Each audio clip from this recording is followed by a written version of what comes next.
Teenage rebellion is a common phase of development, often characterized by arguments over rules and a strong desire for independence.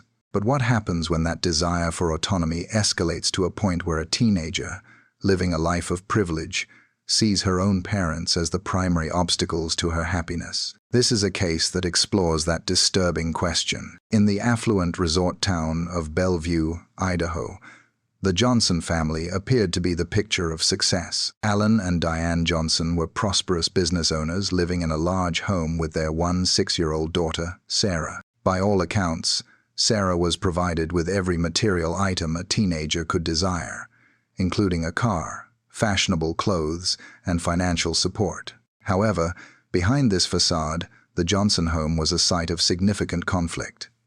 The primary source of contention was Sarah's relationship with her 9-year-old boyfriend, Bruno Santos. Her parents strongly disapproved of the relationship, citing the age difference and what they considered a negative influence. The disagreements were frequent, and the household tension grew steadily. By the summer of 2003, Alan and Diane Johnson decided to take a firm stand. They gave Sarah an ultimatum: end the relationship, or they would send her away to a different school. When Sarah refused to comply, her parents followed through on their plan and enrolled her in a boarding school out of state. Her departure was scheduled for the morning of September 2nd. For Sarah Johnson, this date became a critical deadline. In the pre-dawn hours of that very morning, just hours before she was supposed to leave, a tragic event unfolded. According to investigators, Sarah went to a guest house on the property, retrieved her father's high-powered Winchester hunting rifle, and returned to the main house. She first went to her mother's bedroom. While 2-year-old Diane Johnson was asleep, the rifle was discharged, inflicting a fatal injury. Sarah then proceeded down the hall to the master bedroom where her 6-year-old father, Alan, was sleeping. He was also fatally wounded by a gunshot to the torso. Her next actions appeared to be part of a planned narrative. She disposed of the rifle in the bushes outside the home and ran to a neighbor's house, presenting herself as a distressed survivor. She claimed that she was in the shower when she heard gunshots and subsequently discovered her parents, suggesting an unknown intruder was responsible. However, her account began to unravel quickly upon investigation. Law enforcement officials at the sprawling 3,600-square-foot home found a scene that told a different story. There were no signs of forced entry, and no valuables had been taken. The evidence did not align with a random home invasion, but instead pointed towards someone familiar with the residence. The crucial breakthrough came when detectives searched a garbage can outside. Inside, they found a pink bathrobe with blood evidence and a single discarded latex glove. DNA analysis of the glove and the blood spatter on the robe connected Sarah directly to her deceased parents. This was the key piece of physical evidence that linked the daughter to the events. The 2005 trial of Sarah Johnson became a major case in the state of Idaho. The prosecution's argument was built on the powerful combination of motive and forensic evidence. They contended that Sarah, facing separation from her boyfriend, committed the acts to gain her freedom and, in the process, inherit her parents' substantial multi-million-dollar estate. The prosecution portrayed her as an individual motivated by self-interest, who saw her parents as impediments to be removed.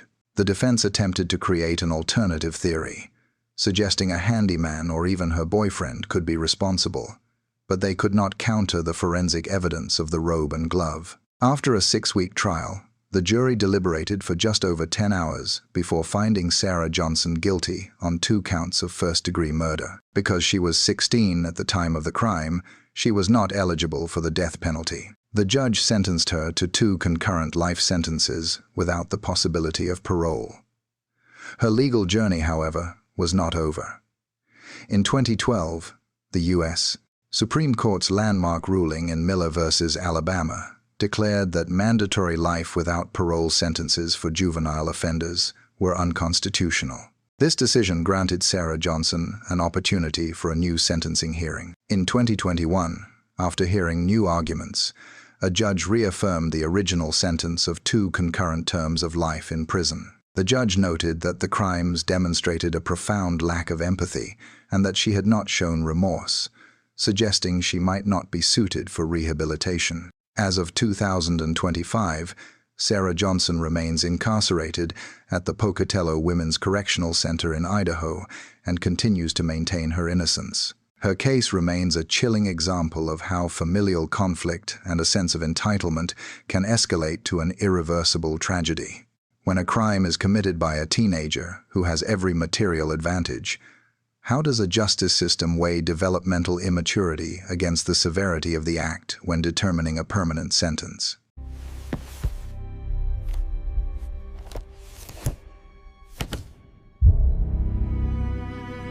Many have seen the video, a teenage girl in a courtroom making faces at the camera as the details of a serious crime are read. The clip became a viral sensation, often set to music and shared as a meme. But this case prompts a deeper question. What if the behavior seen in that video was not a sign of defiance, but a symptom of a profound and misunderstood medical condition? In the months leading up to August 2013, the relationship between one 8-year-old Isabella Guzman and her 4 7-year-old mother, Yun Mi Hoi, had become increasingly strained in their suburban Aurora, Colorado home. A significant source of friction was Isabella's recent decision to leave the Jehovah's Witness faith, which conflicted with her mother's devout beliefs. Arguments grew more frequent and hostile. Isabella's behavior became more confrontational, and she sent her mother emails containing threatening language. The situation grew so tense that Yunmi expressed fear for her safety to her husband, Ryan Hoi. She even contacted the police just days before the tragic event in an effort to find help managing Isabella's behavior. What her family perceived as willful rebellion was, as experts would later determine, the rapid onset of a severe mental illness. Unbeknownst to them, Isabella was experiencing symptoms consistent with paranoid schizophrenia. Her perception of reality was reportedly altering due to powerful delusions. In her mind, she came to believe that the woman she knew as her mother was an imposter, an entity she called Cecilia. She believed it was her mission to confront this entity to prevent a perceived evil. On the day of the incident, she sent her mother an email that read, "You will pay." On the evening of August 28, 2013, this distorted mission reached its tragic conclusion. Isabella waited for her mother to go upstairs to the bathroom. Her stepfather, Ryan Hoi, was downstairs when he heard sounds of a struggle. He rushed upstairs but found the bathroom door locked. As he tried to get in, he could hear the shower running and the sounds of a continuing struggle. He ran back downstairs to call 911. When he returned, the sounds had stopped. The door opened, and Isabella walked out holding a long knife. She looked past him, walked down the stairs, and calmly left the house. Inside the bathroom, Ryan Hoi discovered his wife, who had sustained numerous fatal sharp force injuries. A later forensic examination would determine the number of wounds to be 151. Isabella fled, but was found the next day hiding in a nearby parking garage and was arrested without incident. It was at her subsequent court appearance that the now famous video was recorded. As the judge detailed the charges, Isabella looked toward the cameras, smiled, and made various expressions, appearing disconnected from the proceedings. To many online, the footage suggested a person who was unconcerned with the gravity of the situation. However, mental health professionals who reviewed the case saw the behavior differently, identifying it as a clear manifestation of an active psychotic state. Isabella was sent to the Colorado Mental Health Institute for extensive psychiatric evaluation. The diagnosis from multiple doctors was unanimous. She was suffering from paranoid schizophrenia. Their reports detailed her profound delusions, auditory hallucinations, and a complete inability to distinguish reality from fantasy at the time of the incident. They concluded she was legally insane, meaning she was incapable of understanding that her actions were wrong because, in her perception of reality, she believed she was fighting a dangerous being. Based on this overwhelming psychiatric evidence, the court accepted her plea of not guilty by reason of insanity. She was not sent to prison, but was instead committed indefinitely to the state mental hospital in Pueblo for intensive treatment with antipsychotic medications. Years later, in 2020, the case re-entered the public eye when she sought off-grounds privileges. In a virtual interview, speaking with a calm clarity, she stated, "I was not myself when I did that. I have my diagnosis under control. I'm not mentally ill anymore. I'm not a danger to anyone." Her request was ultimately denied, with the court ruling that she required continued monitoring within the hospital. As of 2025, Isabella Guzman remains a patient at the Colorado Mental Health Institute. The viral meme offers a simplistic and misleading view of a much more complex tragedy. The story of Isabella Guzman is not one of calculated malice, but a case study in the devastating impact of an acute mental health crisis that resulted in unimaginable violence. It leaves behind a destroyed family and serves as a powerful reminder of the often misunderstood nature of severe mental illness. How does the viral spread of a single, out-of-context video clip impact public perception of complex legal cases involving severe mental illness?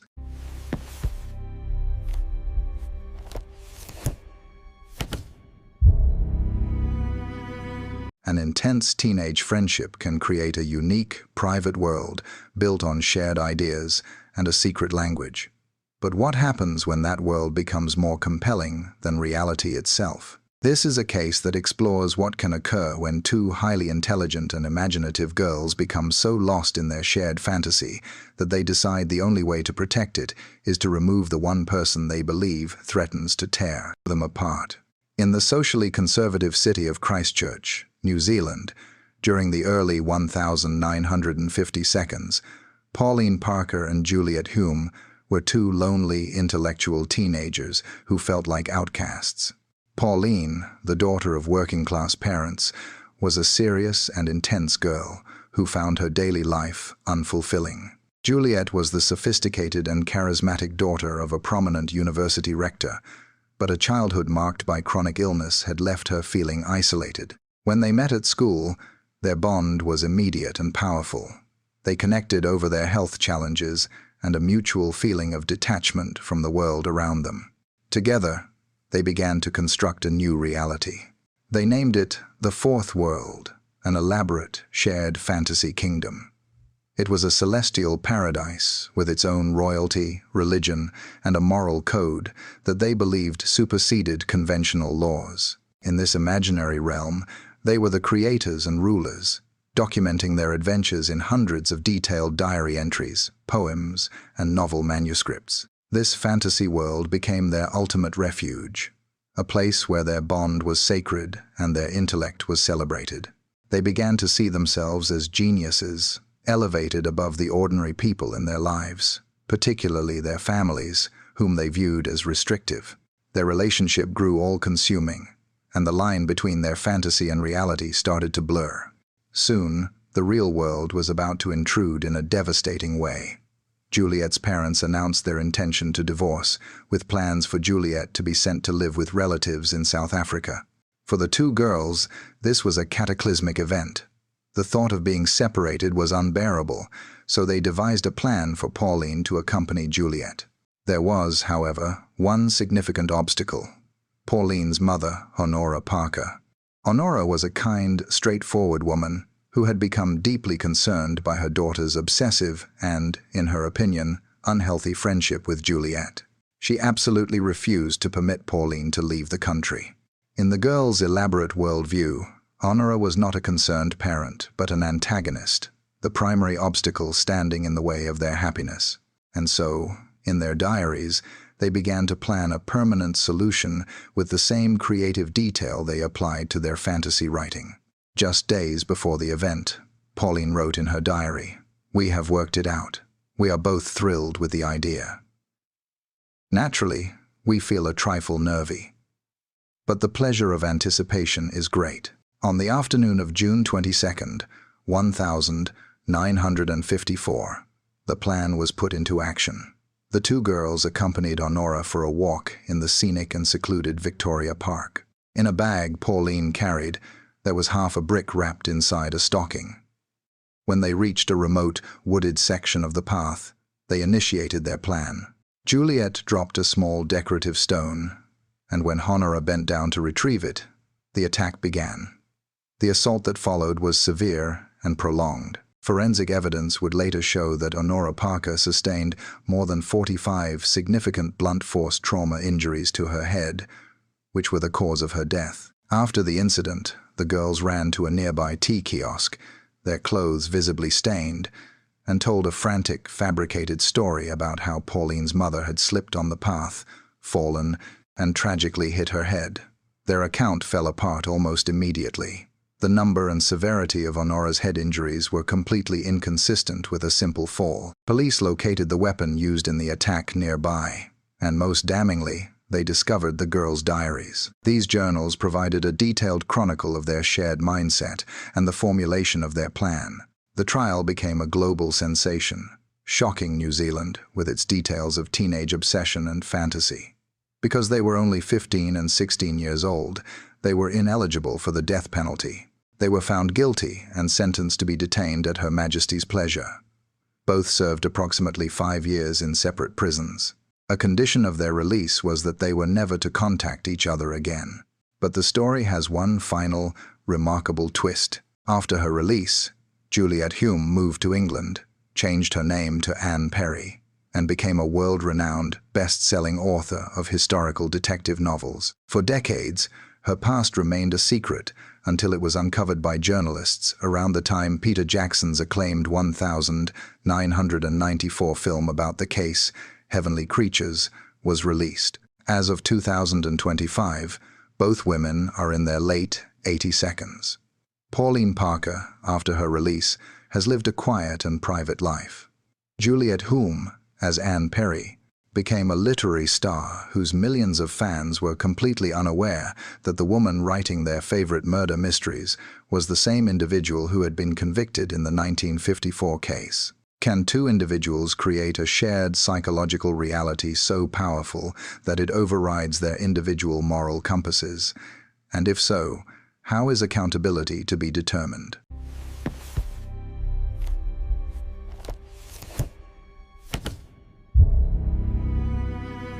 When a teenager is responsible for the death of a parent, the expected aftermath often involves panic, remorse, or an attempt to cover up the evidence. But what happens when none of those reactions occur? This case examines a situation where, following a parent's death, a teenager's response was not flight or confession, but hosting a month-long party, all while the evidence of the tragedy was hidden just steps away. In 2014, Michael Howell, a former sports editor, was attempting to start a new chapter with his 7-year-old daughter, Crystal. He had recently acquired a rustic cabin in the mountains of Maggie Valley, North Carolina, hoping it would be a peaceful sanctuary for them. However, the secluded home would soon become the location of a deeply unsettling event, defined by a remarkable level of disregard for human life. The relationship between the father and daughter was reportedly strained, and on the morning of February 24, 2014, this tension culminated in a tragic incident. While Michael was otherwise occupied after a shower, Crystal made a fateful decision. She retrieved his shotgun and discharged it, inflicting a fatal injury to her father. However, the death itself was only the beginning of a series of unusual and disturbing events. Instead of contacting authorities or fleeing the scene, her first action was to begin concealing what had happened. She moved her father's remains from the main house, a process that forensic evidence later indicated was difficult, and placed them inside a plastic storage container. The container was then moved to a shed on the property. With the evidence of the incident secured, Crystal did not hide. Instead, she invited her friends to move in. For the next month, the cabin where Michael Howell had lost his life was transformed into a place for continuous social gatherings. Crystal began spending her father's money, demonstrating a perplexing sense of entitlement. She had his Land Cruiser repainted and had a new, high-end stereo system installed. As she invited friends to live with her, the once quiet home became a chaotic environment. All the while, her father's remains were located just outside in the shed, where the natural process of decomposition was beginning, reportedly creating a noticeable odor over time. She also actively deceived her out-of-state family with a series of elaborate falsehoods.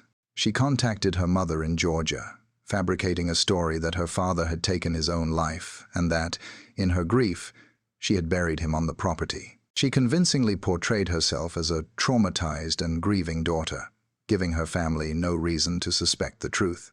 This deception continued for a full month until it began to unravel in late March. Two of her friends who were staying at the cabin wanted to move a large pinball machine into the shed. As they were clearing space, they were drawn to the large plastic bin due to a strong and unpleasant odor coming from it.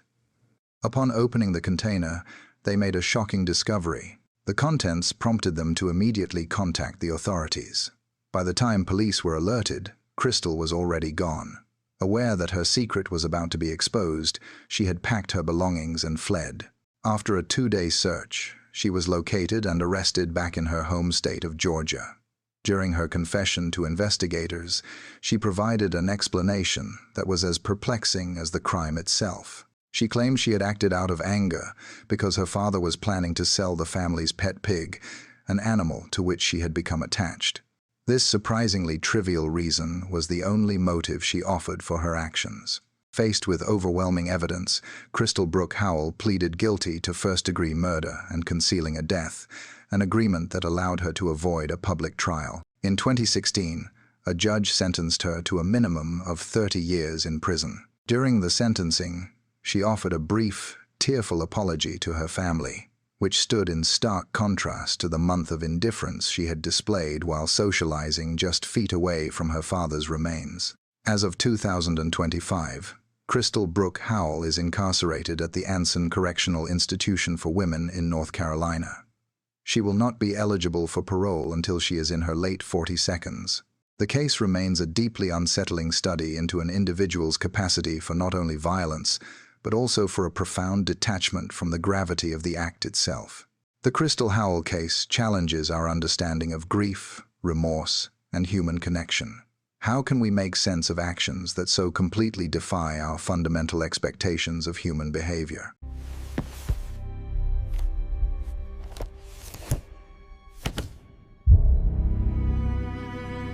For many immigrant parents, a primary hope is for their children to achieve the academic and professional success that they sacrifice to provide. But what happens when the pressure to maintain an image of perfection becomes an unsustainable burden? This is a case that examines how the need to protect a long-standing lie, combined with a desire for personal freedom, led a daughter to participate in a plan against the very parents who expected perfection from her. To her strict Vietnamese parents, Han and Bich Ha Pan, Jennifer Pan was the ideal daughter in their quiet suburban life near Toronto, Canada. By her early 22s, she had, by her own account, cultivated an impressive resume as an award-winning figure skater, a talented pianist, and a star pharmacology student at a prestigious university. Her parents were immensely proud, viewing her achievements as the fulfillment of their own sacrifices. The entire narrative, however, was an elaborate and comprehensive deception. In reality, Jennifer Pan was an average student who had begun to struggle with her grades in high school. Faced with what she felt were impossibly high expectations from her father, she chose to construct a fantasy life rather than admit to her academic shortcomings. For nearly a decade, she lived a remarkable double life. She forged report cards, filled notebooks with fictitious lecture notes, and created the illusion that she was attending university classes each day. In truth, she would spend her time at public libraries or cafes until she could return home and continue the charade. She was living in a high-stakes situation, sustained by the fear of her father discovering the truth. The catalyst for the tragic events that followed was her secret, long-term relationship with her high school boyfriend, Daniel Wong. Her parents strongly disapproved of him, viewing him as a distraction. They presented her with an ultimatum: Daniel or her family. While she tried to appease them, the pressure of her deceptions was becoming overwhelming. When her parents eventually discovered she was not living near campus with a friend, but was secretly staying with Daniel's family, they brought her home and placed her under strict supervision. They confiscated her phone and laptop, forbidding her from seeing Daniel. It was in this restrictive environment that a new and drastic plan was formed. Jennifer reconnected with Daniel, and together they conspired against her parents. The motive was reportedly a combination of factors: a desire for freedom from her parents' control, anger over their forced breakup, and greed, as they believed she would inherit an estate estimated at $500,000. Through a contact of Daniel's, they arranged for 3 individuals to carry out the plan, which was meticulously designed to look like a home invasion that had gone wrong, leaving Jennifer as the sole, traumatized survivor. On the night of November 8, 2010, the plan was set in motion. After her father went to bed, Jennifer unlocked the front door of the family home. Shortly after 10 p.m., the 3 men entered. Armed with firearms, they bound Jennifer as part of the staged robbery. They then took her parents to the basement, placed blankets over their heads, and discharged their weapons. Her mother, Bitch Ha, was fatally wounded. Her father, Han, sustained critical injuries from gunshots to his face and shoulder.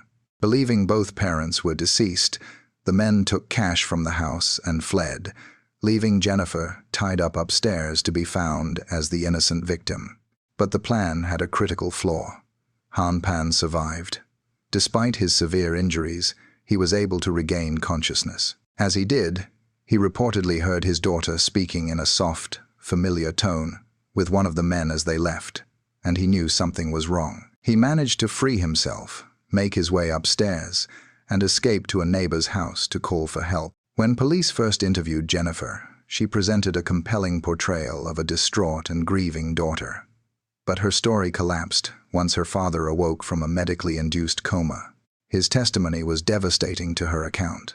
He told police that his daughter was not a victim. He claimed she had been untied, walking freely through the house and speaking calmly with the intruders. In his eyes, she was an accomplice. Armed with this critical testimony, investigators confronted Jennifer and her decade-long web of lies about her education, her secret life, and her role in the plan unraveled. She and her co-conspirators, including Daniel Wong, were arrested. In 2014, after a lengthy trial, Jennifer Pan was found guilty of first-degree murder and attempted murder. She was sentenced to life in prison with no possibility of parole for 25 years. As of 2025, Jennifer Pan is incarcerated at the Grand Valley Institution for Women in Ontario, Canada. In May 2023, an appellate court ordered a new trial for her first-degree murder conviction due to a legal error in the original judge's instructions to the jury. However, her attempted murder conviction stands, and she remains in prison. Her case is a tragic study of the devastating consequences of extreme parental pressure and protracted deception. The Jennifer Pan case is built on a decade of small lies that escalated into a monumental deception. What does this story reveal about the corrosive nature of deceit and the extreme measures a person might take when their fabricated reality is threatened?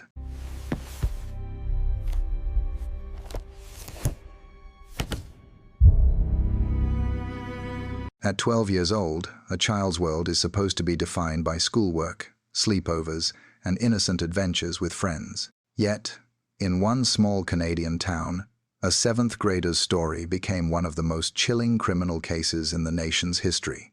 A case that challenges our understanding of youth, responsibility, and rehabilitation. In the quiet community of Medicine Hat, Alberta, the Richardson family appeared to embody normalcy and warmth.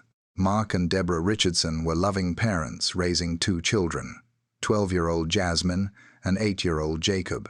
They were active in their neighborhood and well-liked by everyone who knew them.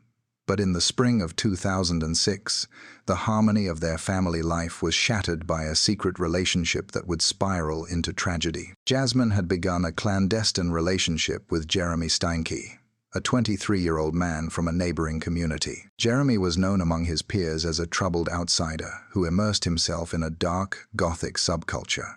He frequently attended punk shows, wore heavy makeup, and told friends he was a werewolf who enjoyed the taste of blood. It was through these strange, fantasy-driven claims that he drew the impressionable young girl into his world. Their bond deepened online, primarily through websites such as vampirefreaks.com, where they exchanged hundreds of messages. These messages painted a picture of 2 star-crossed lovers who believed they were misunderstood by the world. But when Jasmine's parents discovered the nature of the relationship, they intervened immediately, forbidding her from seeing or communicating with a man nearly twice her age. For most parents, such action would be seen as a necessary step to protect their child. But for Jasmine and Jeremy, it became the spark for something far darker. Their online conversations began to shift from expressions of frustration to explicit discussions of violence. In one message, Jeremy wrote, "I have this plan. It begins with me killing them and ends with me marrying you." Jasmine's reply was chilling in its simplicity. "It has to be done." To this, on the night of April 23, 2006, those words became reality. Under the influence of drugs and wearing a black trench coat, Jeremy entered the Richardson home. Inside, he attacked Mark and Deborah as they slept. Evidence later revealed multiple severe injuries consistent with violent assault. Meanwhile, Jasmine, in a separate room, turned against her younger brother, 8-year-old Jacob. Forensic findings indicated that the child had suffered grave wounds, suggesting an attack at close range. The next morning, a concerned neighbor noticed that the Richardsons' home was unusually quiet. When no one answered the door, they entered and discovered a devastating crime scene. Police initially believed Jasmine had been abducted, but as investigators examined the couple's computers, they found the digital conversations between Jasmine and Jeremy, revealing not only a relationship but a premeditated plan. Within 24 hours, authorities located the pair in a neighboring province.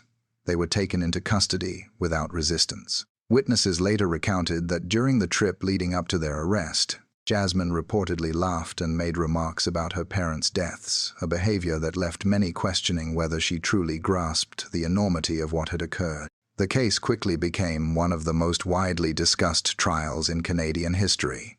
Because Jasmine was only 12, she could not be publicly identified and was known only by her initials, J.R. Prosecutors presented detailed evidence, including online messages and testimony from friends, outlining how the two had plotted the murders. They also revealed that Jasmine had told peers her boyfriend was a werewolf and that she intended to join him in his pack. Jeremy Steinke was convicted of 3 counts of first-degree murder and sentenced to life in prison.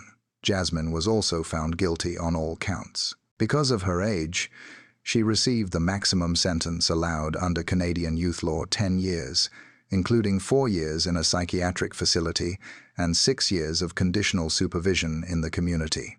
But the story did not end there. After a decade of psychological treatment, counseling, and monitored reintegration, Jasmine Richardson was fully released in 2016.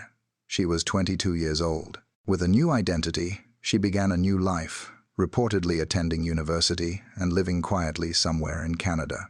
Her past remains hidden from those around her, protected by strict privacy laws governing youth offenders. As of August 27, 2025, Jasmine Richardson is in her early 30s. Her case remains one of the most haunting examples in Canadian legal history, not just because of the crime itself, but because of the ethical and psychological questions it raises. Can a child who commits such an act ever be truly rehabilitated?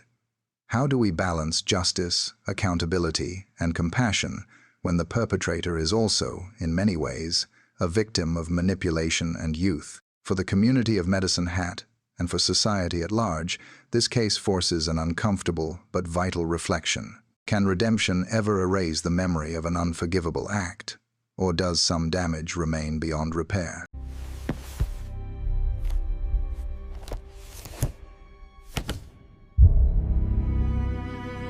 A child is taught to see their father as a protector and a source of guidance. But what happens when that trust is exploited? This is a case that examines the profound influence a parent can have, exploring how a 4-year-old girl was persuaded that the only way to protect her family was to go into a bedroom late at night and take the life of her own stepmother. In the suburbs of Garden Grove, California, David Brown was a charismatic and successful computer businessman who presented an image of a perfect life. He lived in a well-appointed home with his 5th wife, 3-year-old Linda, and his 4-year-old daughter from a previous marriage, Cinnamon. To the outside world, they looked like a modern, blended family. However, Behind the scenes, David Brown exerted a high degree of control over his family through what has been described as a complex pattern of deception and psychological influence. At the center of this dynamic were two teenagers, his daughter Cinnamon and Linda's own younger sister, one 7-year-old Patty Bailey, who was living with the family and was involved in a covert relationship with David. David had a motive to have his wife, Linda, removed from the picture. She had a life insurance policy valued at nearly $1 million, and her absence would leave him free to be with Patty.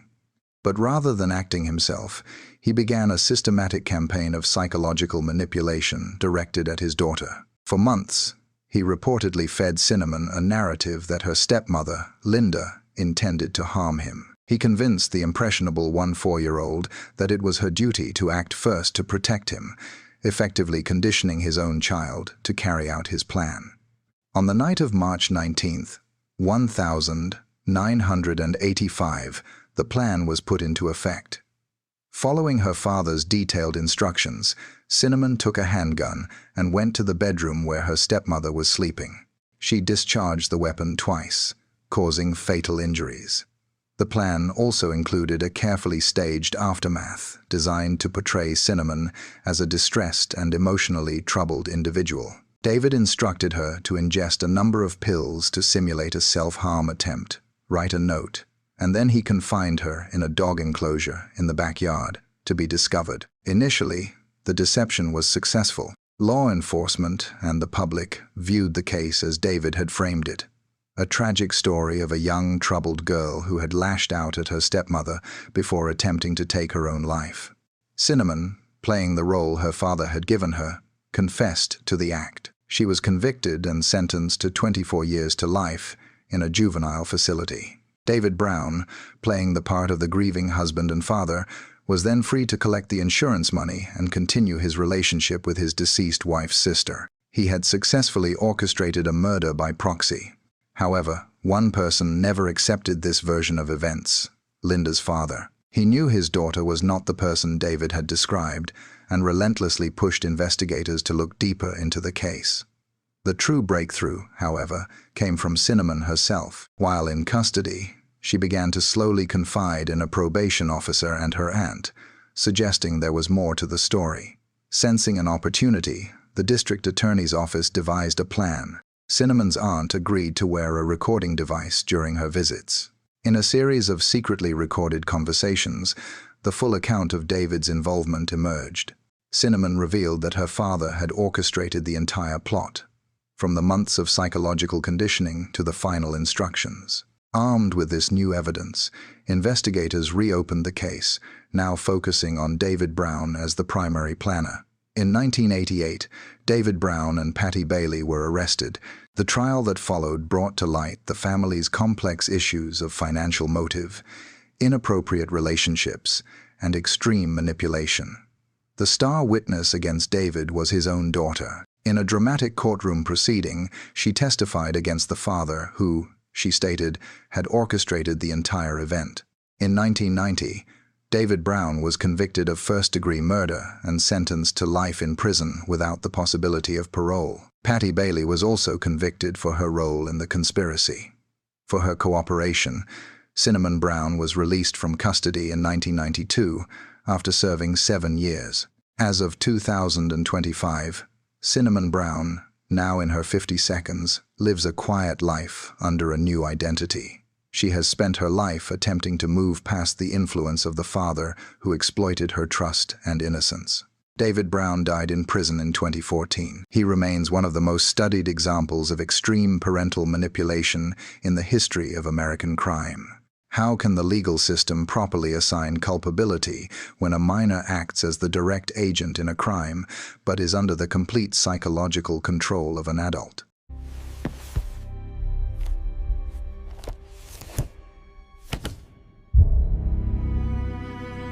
A teenager's phone can hold an entire world, a private universe of texts, emojis, and secrets meant to stay unseen. But what happens when that hidden digital world turns into the stage for a real-life tragedy? When innocent teenage curiosity crosses into the dangerous realm of obsession and conspire? In 2015 all F. Jamie Sylvan appear 5-4-Year-OT. Through social media, Jamie had met Caleb Barnes, a Twyford Mead. When Cheryl discovered the truth, she reacted as any responsible parent would. Shocked and frightened by the age gap, she told her daughter the relationship had to end and warned Barnes that she would report him to the police for statutory misconduct. But to Jamie, this was not protection, it was betrayal. In her mind, her mother had become an obstacle to be removed. Over the following weeks, Jamie and Caleb's digital conversations took a chilling turn. Investigators would later find thousands of text messages documenting the evolution of their plan, a digital diary of conspiracy. The two discussed how Cheryl could disappear, debated possible methods, and even created a detailed diagram of the family home. In one of the most disturbing exchanges, Jamie texted Caleb, "Just do it." On the night of March 15th, 2015, Cheryl tried to make peace with her daughter. Wanting to rebuild trust, she agreed to drive Jamie and Caleb home from a concert in Scranton. But as they pulled into their driveway, tragedy struck. From the back seat, Caleb attacked Cheryl. Forensic evidence later confirmed multiple serious injuries consistent with sharp force trauma. Jamie, sitting in the front passenger seat, did not intervene. In the aftermath, panic set in. Together, they drove Cheryl's car to a remote wooded area. There, they attempted to conceal her body in a shallow, snow-covered grave. They returned home and cleaned the vehicle using bleach in an effort to destroy evidence. The next morning, Jamie called police to report her mother missing, trying to play the role of a distraught daughter. But investigators quickly found inconsistencies in her story, and her phone held all the answers. The text messages between Jamie and Caleb revealed not just a relationship, but a step-by-step outline of premeditated murder. Within days, both were arrested and charged as adults with first-degree murder. The court proceedings were marked by a battle of narratives. Jamie's defense team portrayed her as a naive, manipulated teenager, a victim of grooming by an older man who exploited her youth and vulnerability. Caleb's defense, on the other hand, claimed that Jamie was the driving force, the one who orchestrated every detail and encouraged him to act. Ultimately, confronted with thousands of incriminating messages in her own words, Jamie Sylvanek accepted a plea deal, pleading guilty to first-degree murder. She was sentenced to 35 years to life in prison, with eligibility for parole at age 49. A key part of her plea agreement required that she testify against Caleb Barnes. During the trial, Jamie spoke calmly and in detail about her role in the plan. Her testimony proved pivotal. Barnes was convicted of first-degree murder and sentenced to life in prison without parole. As of August 27, 2025, Jamie Sylvanek remains incarcerated at a state correctional institution in Pennsylvania. Her case serves as one of the most sobering examples of how digital communication, when unchecked and unmonitored, can spiral into tragedy. It forces us to confront difficult questions about responsibility and influence in the digital age. How does a screen, once meant for harmless connection, become a weapon of manipulation and destruction? And perhaps most hauntingly, in an era where love, danger, and deceit can all hide behind a glowing screen, how well do we really know the people on the other side of the message?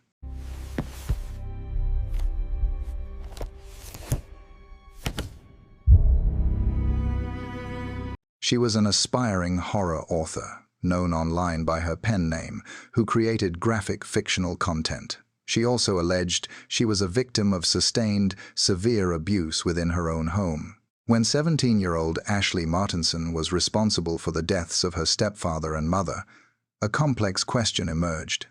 Were her actions the culmination of dark fantasies, or the tragic result of a desperate individual who felt there was no other escape? From an outside perspective, Ashley Martinson's life in the small Wisconsin town of Rhinelander seemed unremarkable. Online, however, she cultivated a distinct and dark identity. Through her blog and social media, she authored horror-themed fiction and poetry that often explored subjects of violence and suffering. To the prosecution in her case, This digital footprint was seen as a clear insight into the mindset of an individual who was planning a violent act. They contended that she had a fixation on violence long before the incident occurred. However, her defense attorneys, and Ashley herself, presented a starkly different narrative. They claimed her writing was not a fantasy, but a method of coping with a deeply traumatic reality. According to Ashley, her home life was fraught with conflict. She alleged that her stepfather, 7-year-old Thomas Ayers, was an allegedly domineering and abusive figure who subjected her to years of physical and psychological distress. Her claims included being confined to her room for extended periods, constant verbal criticism, and physical harm to both her and her mother. Her mother, 40-year-old Jennifer Ayers, was described as a passive figure who, according to Ashley, failed to intervene. In the days leading up to the events of March 2015, tensions within the household reportedly escalated significantly. On the night of March 7th, that tension reached a critical point. According to Ashley's testimony, an argument with her stepfather became intensely hostile. She stated that in a moment of fear, she retrieved his shotgun and discharged it, causing a fatal injury. A second shot was also fired. Moments later, after her mother entered the room, a second altercation occurred. Ashley used a knife, and her mother sustained over 30 sharp force injuries, which were ultimately fatal. Following these events, Ashley's actions took another unusual turn. She went to the room where her 3 younger half-sisters, all under 10 years old, were located. Rather than harming them, she prepared a bag of snacks for them, turned on a movie, and left a note instructing them not to leave the room because of a terrible accident. The note read, "I'm sorry. I love you guys." She then secured them in the room, contacted her 2-year-old boyfriend, Ryan Sisko, and the pair fled the state, leaving her sisters alone in the residence where the 2 deceased individuals remained.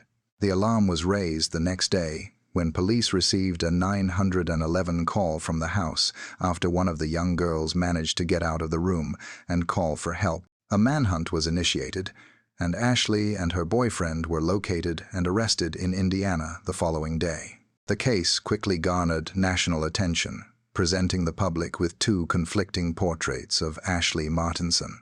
The prosecution portrayed her as a manipulative individual who planned the events. They used her own writings against her, presenting her blog posts and horror stories as evidence of a long-held fascination with lethal violence. They argued the incident was not a spontaneous act of self-defense, but a premeditated event. The defense countered that her actions were the tragic result of prolonged trauma. They presented testimony about the abusive environment in the home, arguing that Ashley experienced a psychological break consistent with battered person syndrome, and that she genuinely believed her life was in danger. Her violent writings, they argued, were not a blueprint for a crime, but a coping mechanism for a terrified young person processing daily trauma. Facing the possibility of a first-degree murder conviction and a mandatory life sentence, Ashley Martinson accepted a plea deal. She pleaded guilty to 2 counts of second-degree intentional homicide. At her sentencing in 2016, the judge acknowledged the compelling evidence of past abuse, but emphasized that the severity of the violence required a substantial prison term.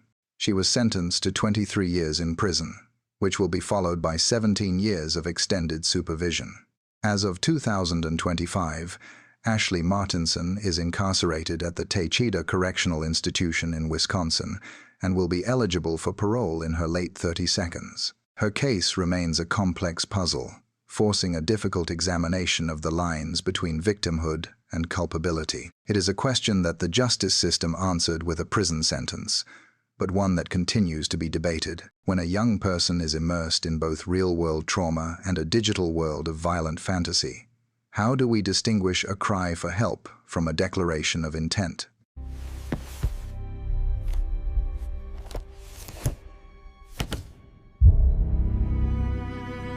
In the quiet, rural community of Alba, Texas, the Caffey family appeared to be a pillar of small-town life. Terry Caffey served as the pastor of the Miracle Faith Baptist Church, a dedicated husband to his wife, Penny, and a loving father to their 3 children.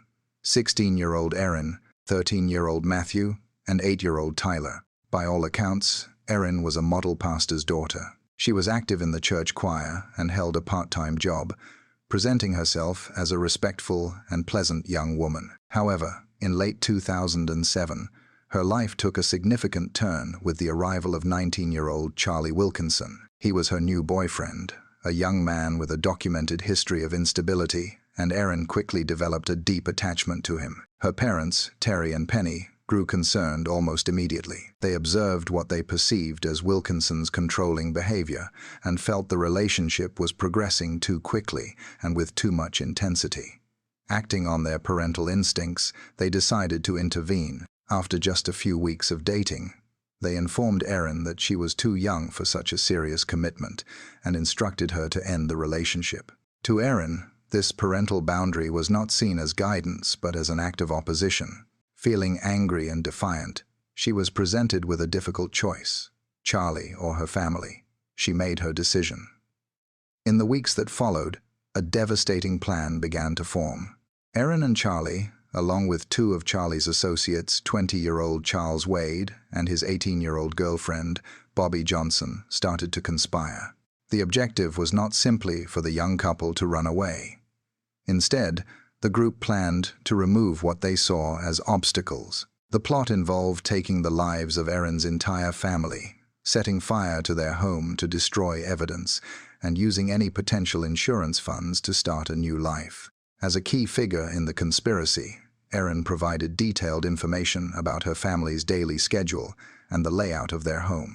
Her involvement was active and crucial to the planning of the attack on her own family.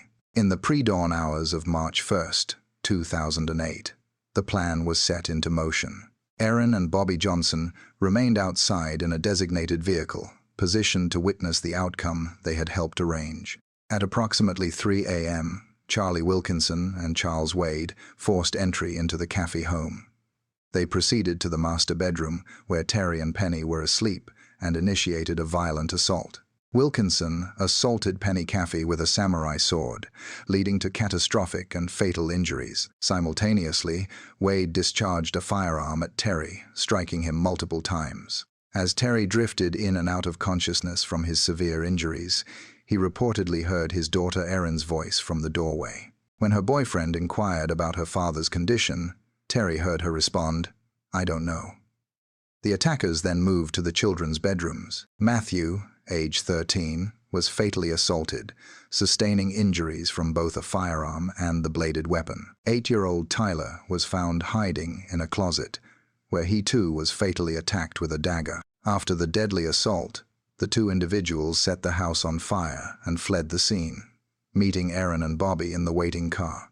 In a remarkable turn of events, Terry Caffey survived. Driven by a powerful survival instinct, he managed to move through the smoke-filled and burning structure, traveling over 300 yards to a neighbor's house for help. Despite suffering from 5 gunshot wounds and severe burns, he was able to provide law enforcement with critical information. He identified his daughter's boyfriend as one of the responsible parties, and with that testimony, the entire conspiracy quickly unraveled. All 4 individuals were apprehended later that same day. The legal consequences were swift. To avoid the death penalty, Charlie Wilkinson and Charles Wade pleaded guilty and were sentenced to life in prison without the possibility of parole. Bobby Johnson, for her role, received a 40-year prison sentence. Erin Caffey, the central figure in this tragedy, accepted a plea agreement in exchange for her testimony. She was sentenced to 2 consecutive life sentences plus an additional 25 years. Yet, the most astonishing part of this story is not the crime itself, but the response of its sole survivor. Terry Caffey, the man who lost his wife, sons, and home at the direction of his own daughter, made a choice that captured public attention. He decided to forgive her. While recovering from his life-threatening injuries, he began a difficult journey of physical and emotional healing. One of his first acts was to visit Erin in prison. He faced the daughter who had orchestrated the loss of his entire family and told her that he still loved her and that he forgave her. As of 2025, Erin Caffey is 33 years old and remains incarcerated at the Christina Crane Unit in Gatesville, Texas.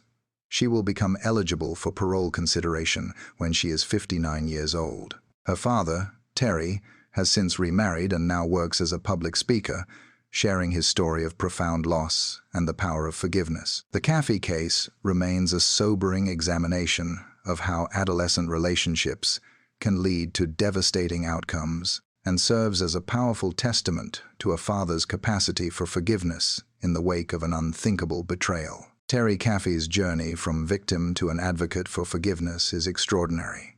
What does his response to such a profound betrayal reveal about the ultimate capacity of human compassion in the face of unimaginable loss? The cases examined present a spectrum of complex human motivations. They range from conflicts over personal relationships and financial incentives to the profound impacts of severe mental health conditions and the pressures of maintaining elaborate deceptions. Each story illustrates the multifaceted and often tragic circumstances that can lead to the deterioration of a parent-child relationship. These accounts serve as a serious reminder that extreme domestic conflicts can emerge from a wide variety of social and psychological pressures, challenging our conventional understanding of familial dynamics and personal accountability. Examining these difficult stories encourages a deeper discussion about the intersection of psychology, family life, and the justice system. When a family unit breaks down to the point of violence, does the responsibility lie solely with the individuals involved, or does it also reflect a broader failure within social, educational, and mental health support systems?